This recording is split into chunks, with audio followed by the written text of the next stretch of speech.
Assalamualaikum warahmatullahi wabarakatuh. Halo semuanya, perkenalkan nama saya Erlinda Mahmud dari kelas 3B Prodi Akuntansi. Di sini saya akan menyampaikan materi kepada teman-teman semuanya mengenai praktik dan perbankan syariah di Indonesia beserta tantangan dan peluang apa saja yang terdapat di perbankan syariah Indonesia ini. Selamat menonton. Indonesia sebagai negara dengan mayoritas penduduk muslim terbesar di dunia memiliki premis yang sangat kuat untuk mengembangkan sistem keuangan syariah yang sesuai dengan prinsip Islam. Namun, realita di lapangan menunjukkan bahwa perkembangan ini tidak otomatis menjadi arus utama. Masih banyak tantangan yang harus dihadapi. Perbankan syariah bukan sekedar bank tanpa bunga atau riba, tetapi merupakan sistem keuangan alternatif yang mendasarkan dirinya pada nilai-nilai kemitraan atau partnership, keadilan atau justice, transparansi, dan tanggung jawab sosial. Dalam konteks global, keuangan syariah juga dilihat sebagai salah satu bentuk keuangan inklusif dan etis. Nah, tujuan materi ini adalah menyajikan sejarah, landasan hukum, dan kondisi terkini perbankan syariah di Indonesia, serta menguraikan prinsip operasional, produk, dan mekanisme perbankan syariah, dan juga menganalisis tantangan yang dihadapi dalam praktik di Indonesia, serta regulasi teknologi, SDM, model bisnis, dan lainnya, dan juga menjabarkan peluang yang terbuka dalam pengembangan perbankan syariah, baik dari sisi pasar, teknologi, ekosistem halal, maupun kebijakan, dan juga menawarkan strategi penguatan agar perbankan syariah dapat tumbuh secara berkelanjutan dan memberikan kontribusi signifikan terhadap perekonomian sosial. Perbankan syariah adalah suatu sistem perbankan yang menjalankan kegiatan usaha berdasarkan prinsip-prinsip syariah Islam yang bersumber dari Al-Quran, hadis Nabi, ijma ulama, dan qiyas, serta aturan-aturan fikih muamalah, yaitu hukum Islam dalam hubungan ekonomi. Perbankan syariah tidak hanya bertujuan untuk mendapatkan keuntungan secara komersial, tetapi juga untuk mewujudkan keadilan sosial dan distribusi ekonomi yang merata, sesuai dengan nilai-nilai Islam. Dalam praktiknya, perbankan syariah tidak menggunakan sistem bunga atau riba, sebagaimana yang umum berlaku di perbankan konvensional. Sebagai gantinya, bank syariah menggunakan sistem bagi hasil dan prinsip keadilan dalam transaksi keuangan. Hal ini bertujuan untuk menghindari unsur-unsur yang dilarang dalam Islam seperti riba, yaitu bunga, gharar, yaitu ketidakjelasan dalam akad, dan juga maisir, yaitu spekulasi atau judi. Selain itu, perbankan syariah menekankan pada pentingnya keberadaan aset atau kegiatan ekonomi yang nyata dalam setiap kegiatan pembiayaan. Perbankan syariah juga memegang prinsip dasar bahwa uang bukanlah komoditas yang diperjualbelikan, melainkan sebagai alat tukar dan ukuran nilai. Oleh karena itu, keuntungan yang diperoleh bank syariah harus berasal dari aktivitas real seperti jual beli atau murabahah, sewa atau ijarah, kerjasama usaha atau musyarakah dan mudharabah, atau kegiatan lainnya yang dibenarkan secara syariah. Selanjutnya kita masuk ke sejarah perbankan syariah di Indonesia. Sejarah perbankan syariah di Indonesia dimulai dari inisiatif Majelis Ulama Indonesia atau MUI pada tahun 1990 yang membentuk kelompok kerja untuk mendirikan Bank Islam. Hal ini diikuti dengan pendirian PT Bank Muamalat Indonesia pada tahun 1991 sebagai bank syariah pertama yang beroperasi pada tahun 1992. Perkembangan selanjutnya diatur melalui undang-undang seperti Undang-Undang Nomor 10 Tahun 1998 yang memungkinkan bank konvensional memiliki unit usaha syariah atau UUS, dan Undang-Undang Nomor 21 Tahun 2008 tentang perbankan syariah yang secara spesifik mengatur landasan hukum industri ini. Selanjutnya, awal mula pembentukan perbankan syariah di Indonesia, yaitu pada tahun 1990, Majelis Ulama Indonesia membentuk kelompok kerja untuk mendirikan Bank Islam di Indonesia yang kemudian menjadi cikal bakal perbankan syariah.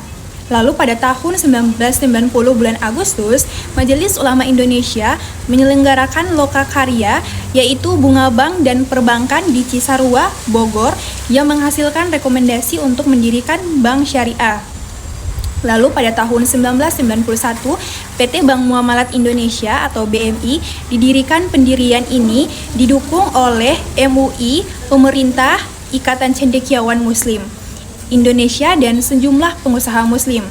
Kemudian pada tahun 1992, BMI mulai beroperasi sebagai bank umum pertama yang menerapkan prinsip bagi hasil. Lalu ada regulasi dan perkembangan sejarah perbankan syariah di Indonesia, yaitu pada tahun 1992, Undang-Undang Nomor 7 Tahun 1992 tentang perbankan memperkenalkan prinsip bagi hasil secara hukum. Kemudian Undang-Undang Nomor 10 Tahun 1998 tentang perubahan atas Undang-Undang Nomor 7 Tahun 1992 disahkan. Undang-undang ini mengukuhkan keberadaan bank syariah dan memungkinkan bank konvensional membuka unit usaha syariah atau UUS. Kemudian pada tahun 1999, Direksi Bank Indonesia mengeluarkan keputusan lebih lanjut terkait pengaturan bank syariah seperti Surat Keputusan Direksi Bank Indonesia nomor 32-33-KEP-DIR tentang Bank Umum Syariah. Lalu, Undang-Undang Nomor 21 Tahun 2008 tentang Perbankan Syariah disahkan yang menjadi landasan hukum yang lebih kuat untuk industri perbankan syariah dan mendorong pertumbuhannya. Kemudian pada tahun 2013, fungsi pengaturan dan pengawasan perbankan syariah beralih dari Bank Indonesia ke Otoritas Jasa Keuangan atau OJK. Lalu pada era modern dan konsolidasi, pada tahun 2021, PT Bank Syariah Indonesia atau BSI terbentuk dari merger 3 bank syariah, yaitu Bank BRI Syariah, BNI Syariah, dan Bank Syariah Mandiri. Bank Syariah Indonesia menjadi bank syariah terbesar di Indonesia dan bertujuan untuk bersaing di tingkat global. Selanjutnya kita masuk ke prinsip-prinsip utama. Beberapa prinsip dasar yang membedakan perbankan syariah dengan perbankan konvensional ialah sebagai berikut. Yang pertama ada larangan riba. Di dalam perbankan syariah tidak diperbolehkan praktek bunga secara langsung sebagai bagian dari transaksi keuangan. Kemudian yang kedua adalah larangan gharar, yaitu transaksi yang mengandung ketidakpastian atau spekulatif secara berlebihan harus dihindari. Kemudian yang ketiga adalah larangan maisir, yaitu kegiatan berzodian atau spekulasi yang sangat mengandalkan untung-untungan, itu sangat dilarang. Yang keempat adalah keadilan dan kemitraan, yaitu bank syariah diharapkan tidak bersikap sebagai rentenir melainkan mitra dalam usaha. Nasabah, kemudian keuntungan dan kerugian dibagi bersama. Yang kelima adalah akad yang jelas. Transaksi selalu berbasis akad atau kontrak yang jelas dengan hak dan kewajiban antar pihak terdefinisi. Kemudian yang keenam yaitu nilai sosial. Ada dimensi sosial dan tanggung jawab dalam operasional, tidak semata-mata untuk mencari profit yang maksimal. Misalnya, bank syariah sebagai rahmatan lil alamin, yaitu rahmat bagi seluruh alam dalam visi operasionalnya.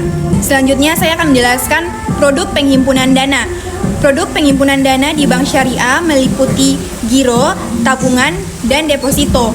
Namun berbeda akad dibanding bank konvensional. Giro atau tabungan bersifat wadiah atau titipan atau mudharabah, yaitu bagi hasil, tergantung kebijakan bank dan akad yang disepakati. Kemudian, deposito syariah biasanya menggunakan akad mudharabah mutlaka, di mana nasabah sebagai pemilik dana, bank sebagai pengelola, dan keuntungan dibagi sesuai nisbah atau persentase yang telah disepakati. Bank syariah juga dapat menawarkan produk simpanan yang mengandung unsur wakaf atau produk terkait. Wakaf uang adalah sebagai penghimpunan dana sosial untuk meningkatkan inklusi dan fungsi sosial. Selanjutnya, saya akan menjelaskan mengenai produk penyaluran dana. Produk utama penyaluran dana bank syariah antara lain. Yang pertama adalah murabahah, yaitu bank membeli barang atas permintaan nasabah, kemudian menjual kembali dengan margin keuntungan yang disepakati. Risiko harga barang perlu dikontrol agar tetap sesuai prinsip syariah. Kemudian yang kedua ada musyarakah, yaitu kemitraan modal antara bank dan nasabah atau mitra usaha. Keuntungan dibagi sesuai nisbah, kerugian ditanggung pro rata sesuai modal. Yang ketiga ada mudarabah, yaitu bank bertindak sebagai pemodal, nasabah sebagai pengelola usaha. Keuntungannya dibagi sesuai kesepakatan, kerugiannya ditanggung bank kecuali karena kelalaian pengelola. Lalu ada ijara, yaitu bank membeli aset kemudian menyewakan kepada nasabah. Bisa juga ijara muntahiyah bitamil, yaitu sewa yang diakhiri dengan kepemilikan. Selanjutnya ada istisna, yaitu pembiayaan untuk pembuatan barang atau proyek yang dipesan. Akad dibuat sebelum barang jadi, biasanya digunakan konstruksi manufaktur khusus. Produk lainnya bisa berupa sukuk syariah atau obligasi syariah, pembiayaan mikro syariah, dan lain-lain.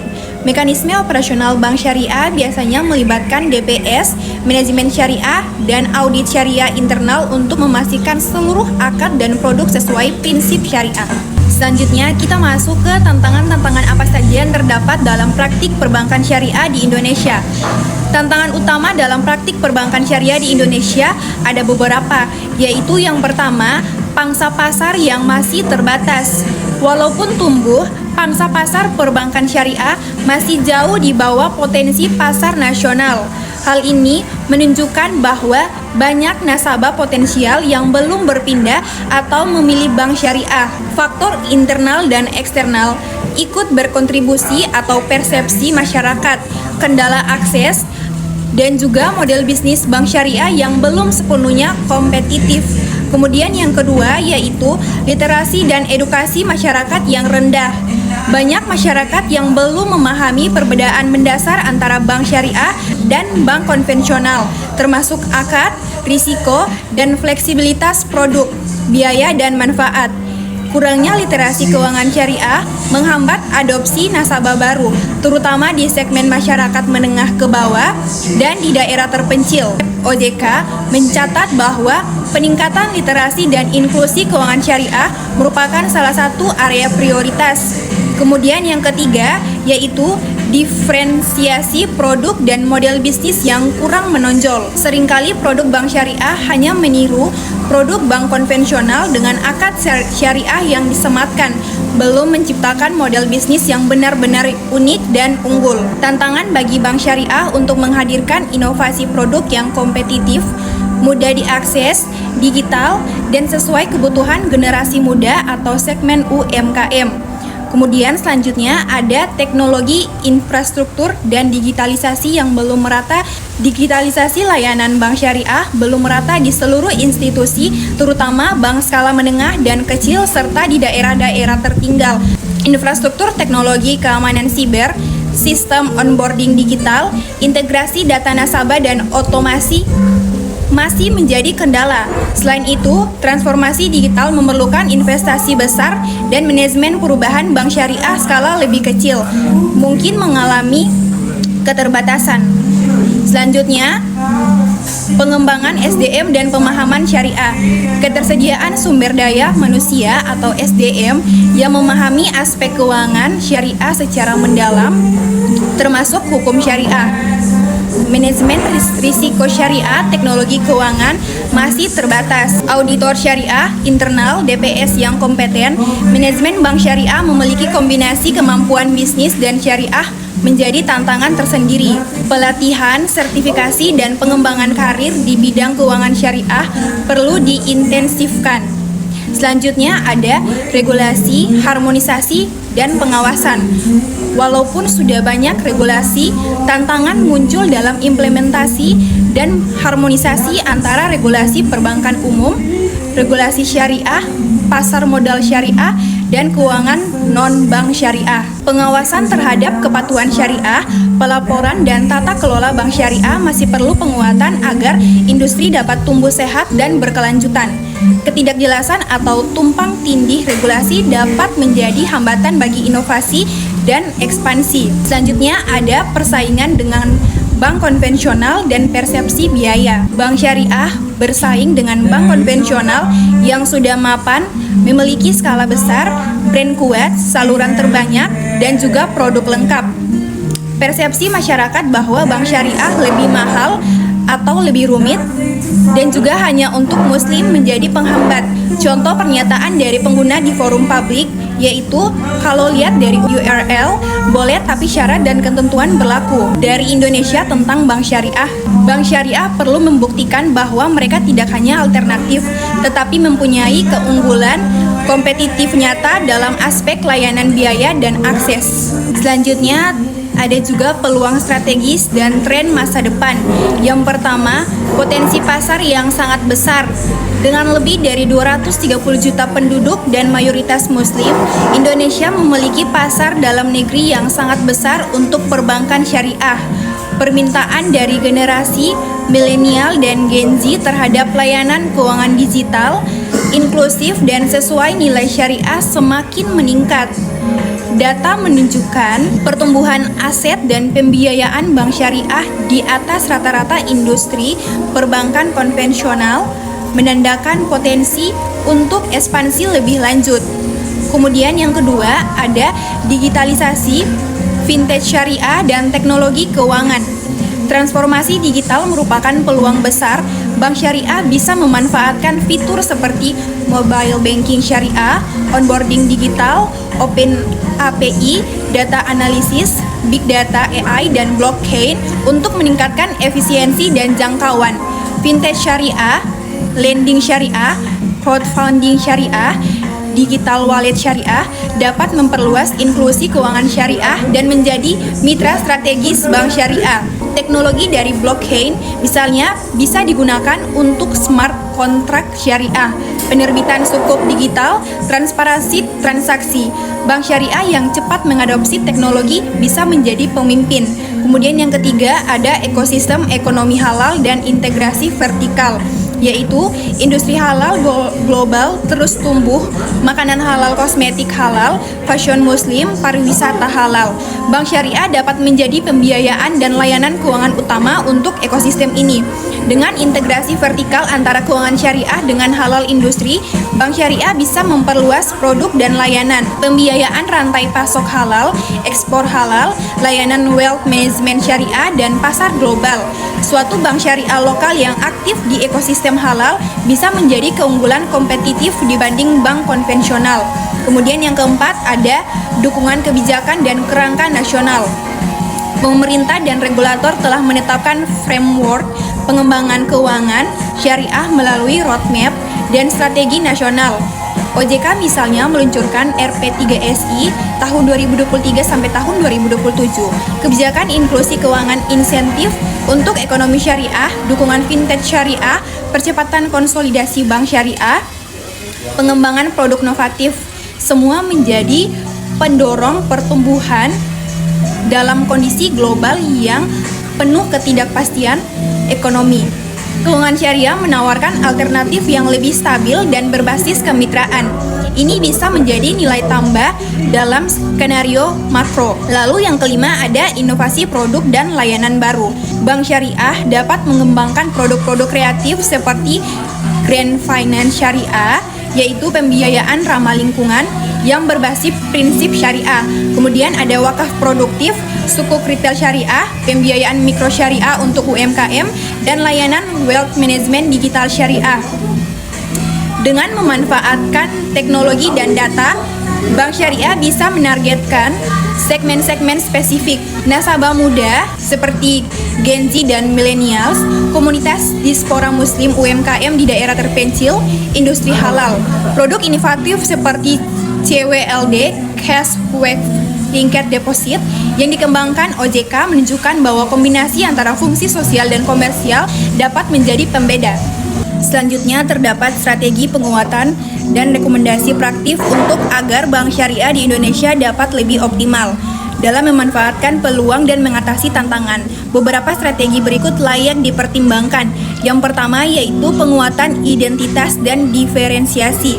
Bank syariah harus menegaskan identitas mereka bukan hanya sebagai bank konvensional yang diganti akad, tetapi sebagai institusi keuangan yang memiliki keunggulan nilai, etika, kemitraan, dan tanggung jawab sosial. Produk-produk bank syariah perlu didesain agar benar-benar terdiferensiasi secara kompetitif dibanding bank konvensional yang mudah digital, murah, cocok segmen, dan memiliki nilai tambah syariah yang nyata, misalnya profit sharing, pembiayaan halal, dan lain-lain. Pemasaran dan komunikasi perlu menjelaskan keunggulan bank syariah secara jelas kepada masyarakat. Keamanan syariah, kemitraan tanggung jawab sosial, dan inklusi. Lalu yang kedua, ada peningkatan literasi dan edukasi masyarakat. Program edukasi secara massal tentang keuangan syariah, apa itu bank syariah, produk-produk dari bank syariah, risiko, manfaat, dan bagaimana memilih bank syariah. Integrasi literasi keuangan syariah ke dalam kurikulum sekolah atau universitas, pelatihan masyarakat, kampanye media sosial, atau influencers keuangan syariah. Edukasi khusus untuk segmen yang masih underserved seperti masyarakat di daerah terluar, UMKM, kelompok ekonomi rentan. Ketiga, ada digitalisasi dan teknologi bank syariah harus berinvestasi dalam teknologi informasi, aplikasi mobile banking syariah, onboarding digital, sistem analitik, big data, API terbuka, dan juga sistem integrasi fintech. Kolaborasi dengan fintech syariah untuk memperluas jangkauan penggunanya dan meningkatkan efisiensi layanan, misalnya kemitraan peer-to-peer syariah, crowdfunding syariah, dompet digital syariah. Peningkatan keamanan siber, tata kelola digital, data nasabah, dan audit internal agar kepercayaan nasabah meningkat serta risiko diminimalkan. Fokus pada layanan yang ramah generasi muda dan digital native yang baik, fitur inovatif, transparansi biaya, onboarding cepat. Kemudian yang keempat, ada pengembangan SDM dan tata kelola syariah. SDM perbankan syariah perlu ditingkatkan, seperti pelatihan hukum syariah, manajemen keuangan syariah, fintech syariah, audit syariah, dan risk management syariah. Penguatan DPS agar benar-benar independen, kompeten, dan berintegritas. Bank syariah harus memiliki sistem tata kelola syariah yang kuat, audit syariah, dan internal kontrol yang baik. Kolaborasi dengan perguruan tinggi untuk riset keuangan syariah, sertifikasi profesional keuangan syariah, dan pengembangan karir dalam bidang ini. Lalu yang keenam, ada kebijakan dan sinergi ekosistem. Harmonisasi regulasi antara OJK, BI, pemerintah agar regulasi lebih jelas, tidak tumpang tindih, dan mendorong inovasi, insentif pemerintah atau regulator bagi bank syariah untuk ekspansi di daerah terpencil, pengembangan produk baru, digitalisasi, dan inklusi keuangan. Sinergi antara perbankan syariah, industri halal, fintech syariah, dan lembaga wakaf atau pemberdayaan sosial agar ekosistem syariah nasional semakin kuat. Kemudian yang keenam, ada monitoring, evaluasi, dan kinerja berkelanjutan. Bank syariah harus memiliki sistem pengukuran kinerja yang tidak hanya berdasarkan aset atau pangsa pasar, tetapi juga kualitas layanan, tingkat inklusi, kontribusi sosial, inovasi produk, efisiensi teknologi, dan lain sebagainya.